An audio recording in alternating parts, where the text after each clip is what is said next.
Hey folks, Shelby here. Just figured I'd do a quick review, sort of overview, looking at this Wacker Neuson ET65 here. I rented it for running this Indeco mulcher head on it for clearing a field, and it's a pretty cool machine.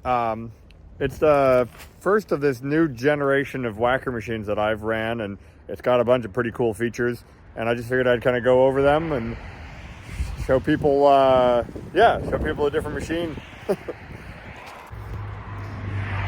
Before I go into all the details on this machine, just a bit of a shout out to Able Tool here. They're in Massachusetts, in the West, and Connecticut.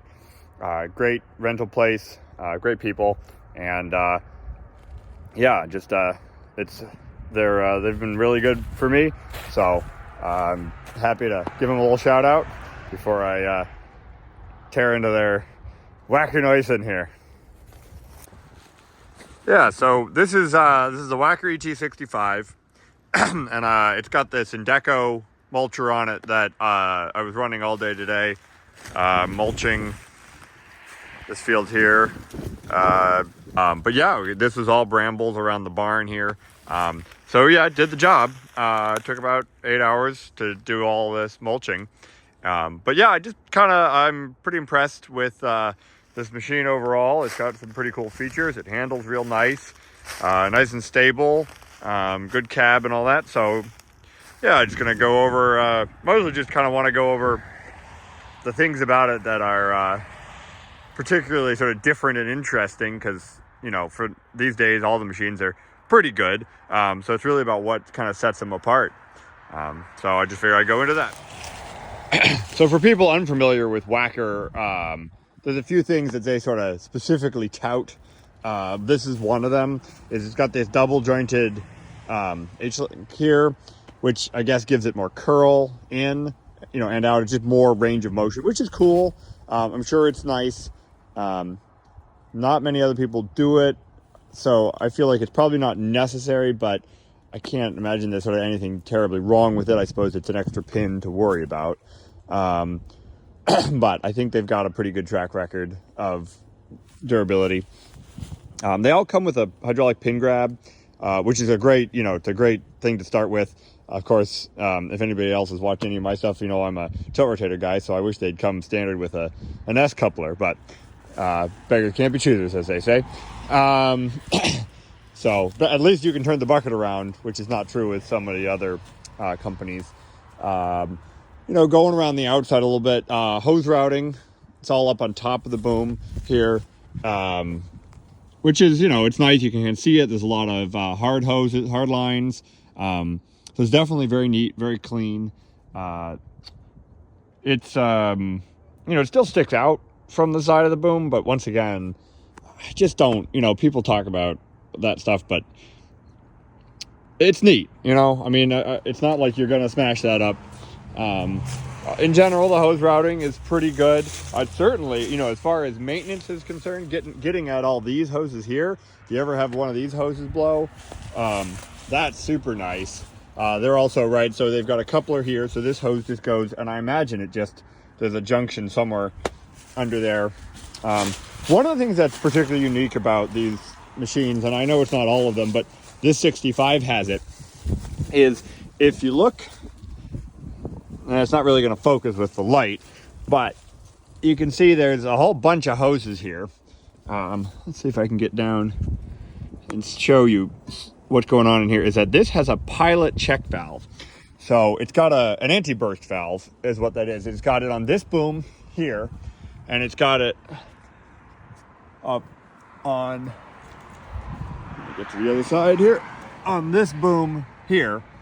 And so the idea is basically if you're lifting heavy loads with this machine, and one of your hoses breaks or your machine dies or something happens, the dipper and the boom won't drop. The bucket will still curl, but you're not going to drop a load down into a trench or on somebody's head or something like that. So it's just a nice safety thing that, if anybody's, looked at stuff in Europe, that's just become basically mandated. I believe it's, in fact, legally required in a lot of Europe, UK, and it's not really a thing here in the US, but it's really a great idea, and it's nice that these Wacker machines seem to be sort of coming with it standard these days. Just, you know, a little bit of go around. It's got some tool storage here under the cab. It's a lift up cab for working underneath it, which is pretty nice. It's got a pump somewhere. I don't know where the pump is. Obviously I'm not planning to do any maintenance on this, just a rental, but this, I'm assuming this pin right here is for running the jack. And then if you can see in right there, that's probably the hinge. So that means, you know, working underneath here is great. The battery compartment, don't love it. I think you'd have to lift the cab to get at it. I guess you could jump it, but it's kind of awkward. Cool things, you know, like side lights, great idea, really, because, you know, that way you can see what you're doing when you're turning. Other things on the back, I mean, tons of space. I mean, look at all that open space. So serviceability, fantastic, super easy. It's got the electrical turn off valve. Filters are all here. Radiator. Nice big diesel tank. I mean, I don't know what the volume is. You'd have to go look at the specs, but huge, really. And I mean, I ran a good 8 hours, and I was just at full bore running this mulcher, full throttle the whole time, and I only went through a half tank. So on a standard day digging, you might go 3 days without having to fill it. Once again, you know, pretty good room, pretty neat. Valve location's a little awkward, but not the worst. If you're, you know, adding like other valve, like if you're doing a tilt rotator install or something like that, I think there's plenty of room in here. You know, if you look down in here or elsewhere, certainly in that back compartment, to put extra valves for stick steering or something like that. Once again, filters, super easy. Fuel filter, breather filter. Just general maintenance is definitely pretty simple on this machine. So that's nice. The blade, it's just a standard non-angle blade. It does stick out from the tracks a little bit more than some machines. That's, you know, neither here nor there for me. I mean, probably it dozes a little bit better because it sort of gives you more distance from the tracks. And if you're scooping up against the blade, obviously it's nice to make sure that it is there. But it does, you know, it does stick out, so you're probably more likely to kind of hit it as you're curling a bucket in or something like that. Generally, the overall build quality, I mean, it's Austrian-German, you know, machine here. Obviously, it's well engineered. Tracks are pretty straightforward. It's just a single top roller, a bunch of bottom rollers, single flange. Nothing fancy, but totally adequate. Like I said, perfectly big enough. I felt no, you know, instability, but I wasn't on crazy ground, but not perfectly flat ground either. One thing that's kind of cool is that they've set the slew system kind of down into the frame here a little bit more than some, rather than sitting up on top. So it's probably a few inches lower, I would say, than some other machines of the same class. I mean, definitely it feels closer to the ground than like a Cat 306, which is basically what this is equivalent to. So for trailering, for getting underneath buildings, that's nice. But since it's also a little lower to the ground, if you're trying to like do a demolition job, you know, sometimes it's nice to be high or reach into a dump truck or something like that. So all these things, you know, nothing's a perfect one size fits all. So getting into the cab here, I mean, the cab is, I think, another thing that really stands out. It's a great cab. I mean, just to sort of go over, I mean, so you got tools, you know, storage for things here. You can put your cell phone in there, or you can put your notes. You've got another storage bin there. Let's see. These are the bolts that you undo to lift the cab. Here, speakers, surround sound, you know, great, all the creature comforts. Nice cup holder here. Just tons of storage. I mean, really, they've put all these nooks and crannies. I mean, there's a really deep one right here. And the other thing that's really cool is it's got this cell phone holder that's kind of rubbery, so that really holds your phone nice and stable. And there's a, let's see if I can open it here.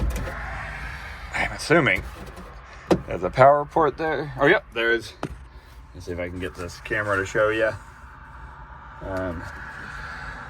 USB, and I guess an audio jack, probably. So you can charge your phone there, but also you could put a charger thing back here if you wanted to store your phone in this side. It does not, it only has vents on this side like most machines do. Some people have been trying to get the vents over here as well, especially on a very small machine. I'm sure that's incredibly hard to do. Windows are good. It is one of the windows that goes up and stores in your upper window, so you can put the whole thing up and have nothing here. Good visibility. I've got the hood up here still, but you can see how it swoops down, and you can see where this window is. So you can see right down. And I actually really, one of the things about this machine that's really awesome is that the boom is off to the side of you, kind of like a standard machine. Even though it's a swing boom, it's on a 6-tonner, it's off to the side. But the fact that the boom is offset means that you get great view of your bucket when you're straight. So just a really nice feature that I imagine other 6-tonners, by that time you're getting into a size class where it works. But I've got the Volvo 58, and it's definitely more in front of you rather than beside you. That may have something to do with the fact that this is a rear engine instead of a side engine. But anyways, yeah, so generally the cab, comfy, plenty of room. Walking around with the foot pedals for 2 days now. 2 half days. My knees didn't hurt, so definitely good fit, good size. I actually appreciate, so they still have the swing boom on a foot thing, even though they've got this fancy computerized system. And I actually really appreciate that, because I don't really use the swing boom that much, especially if I would put a tilt rotator on this. You just don't need that. So that's something that I like. But they do still have, they got buttons galore. They got 2 buttons on either one. If you have the dual auxiliary, you would end up with another roller here. But they also have, on both sides, they have a button on the bottom. So, yeah, so they have a button on the bottom, 2 buttons on the top, rollers on the top. All right, so yeah, I got this thing going here. A few other things, some fancy things is it's got auto mode. So you can set the temperature and it'll automatically adjust, and just like a car. It does have an electric over hydraulic for the blade, which I don't have the thing down here. Right, so there's the blade, 2 speeds on the button. No float in this. Some of their machines do, some of them don't. I don't know sort of if that's a spec you have to pick, but this one I can't seem to find any float mode. This setup here, I think it's exactly the same sort of keypad as my Volvo. So there are some similarities there, which is interesting. It's just sort of, this is a new, era that people are going to. But this button setup here is pretty unique to Wacker. I don't think I've seen this on anything else. You've got your easily go between SAE and ISO, backhoe and cat. Lifting overload mode, so it just gives you a little more lifting power. You got your wipers, your beacons, your lights, so that's, all that stuff is there. This thing comes with this, this is the Wacker official coupler setup. So you turn it on and then you activate it, so it's sort of, that's their safety, is that it's 2 separate buttons you have to do in the correct order. Some other unique things, so it's got the auxiliary here, and then, like I said about the button over here, if I hit this button over here, it just turns it to maximum on the bottom, turns it to maximum power, one-way flow, and it's just a hammer button, just specifically for use with a hammer, I guess. It's a little bit stiff, so it is, I think, easier to run things with this, but I guess if you just want something that's on-off, then that could be handy. But like I said, I mean, it's got all these extra buttons. Now we've got the horn. There it is. But yeah, and now if you look, if I hit one of these buttons, like here it says no function. So they've just got extra buttons, which, as far as I'm concerned, one of these buttons could be a 2-speed button, probably be easy. They're just a button, right? So you just wire that in. They go through the computer, so there may be things that like you can program them with the software. Just the fact that they even sort of have these extra options, extra buttons, very cool, because they do some things that really you only see on full-size excavators. So this button here, if you look over here, I hit it, there it goes, idles the machine, hit it again, full throttle. Love that. Way better than auto idle, in my opinion. Just being able to, if somebody comes over to talk to you, you just slap the button, talk to them, want to get back to work, you hit the button, and then you're not sort of stressing the machine by moving and it ramping up while it's trying to move. So I just think that's probably a little bit better on the pump system than just relying on basic auto idle. But it does have auto idle. You can hit that button there, F3, and now auto is on, so now it will auto idle. If that's what you're used to. Yep, there it goes. So I would be more inclined to leave that auto idle off and use the button. You've obviously got, if you go into here, you've got your different hydraulics that you can. This one only has single auxiliary, so you'd have to activate. So they have 2 other auxiliary situations that they can put on this machine. I don't know, I've never seen one with 3, but certainly I've seen them with dual auxiliary. This machine, actually, this is not one that has it, but they do have an option for a variable angle boom or a triple boom, where it has a joint right here, and that's very nice. The folks at Able Tool, where I'm renting this from, they have one of those machines. Really fantastic, because you can just pick straight up in the air if you're trying to lift like a big concrete block or something like that. I think, that really kind of goes about it. It's got, lots of window opening abilities, which is nice. Sunscreen. I mean, it's really, as far as creature comforts and, like, some people talk about the automotive style cabin, and this is a luxury. This is a really nice cabin. You could sit in this all day, every day, and not complain. It's a little hard for me to sort of show, but the controls are very easy. They don't take any effort, and they're very smooth and very precise. So that's great. Obviously, love that. Pretty tight. When you stop, it stops a little. There's a little bit of wobble, but certainly had worse. So yeah, well-built machine, really nice cab. I would say, as far as things that I'm not as much of a fan of, I really, there's honestly not much. I mean, maybe the tracks are a little underbuilt, but they're fine. This is a pretty great machine. I don't know if you can kind of see. In fact, I'll just zoom in from right here. It does have some of these castle nut pins down, I think, in the sort of the main wear area. So I guess if those are getting a little loose, you can tighten those. Takeuchi does that, and I think some other people do that. But most of their pins are just standard, just basic capture pins. So that's it. Nice machine, and I'll see y'all on the next one.